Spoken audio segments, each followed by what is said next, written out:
കണ്ണൂർ പയ്യന്നൂരിൽ വീടിന് മുന്നിൽ നിർത്തിയിട്ട കാറ് കത്ത് നശിച്ചു. കുന്നരു കാരന്താട് സ്വദേശി പി.വി. ദിജിന്റെ കാറാണ് കത്തിയത്. പുലർച്ചെ 4 മണിയോടെയാണ് കാർ കത്തുന്നത്. അയൽവാസികൾ കണ്ടത്. പയ്യന്നൂർ ഫയർഫോഴ്സ് എത്തിയാണ് തീയണച്ചത്. സംഭവത്തിൽ പോലീസ് കേസെടുത്തു. നിഖിൽ അളവൂര് നൽകും കണ്ണൂരിൽ നിന്ന് വിശദാംശങ്ങൾ. നിഖിൽ, എന്താണ് ഈ സംഭവം? എങ്ങനെയാണ് ഈ കാറ് കത്തിയത്?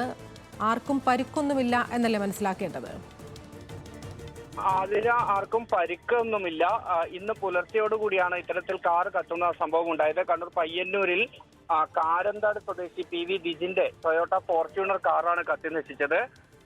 ദിജിന്റെ വീട്ടിലേക്ക് കാറ് കയറ്റാനുള്ള സൗകര്യമില്ലാത്തതിനാൽ ബന്ധുവിന്റെ വീട്ടിന് സമീപത്തായിരുന്നു ഈ കാറ് ഉണ്ടായിരുന്നത്.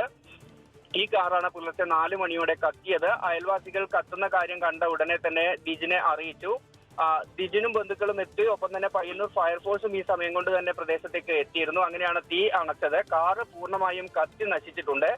പയ്യന്നൂർ പോലീസിൽ ദിജിൻ നൽകിയ പരാതിയുടെ അടിസ്ഥാനത്തിൽ ഇപ്പോൾ കേസെടുത്ത് അന്വേഷണം ആരംഭിച്ചിട്ടുണ്ട്. ആതിര.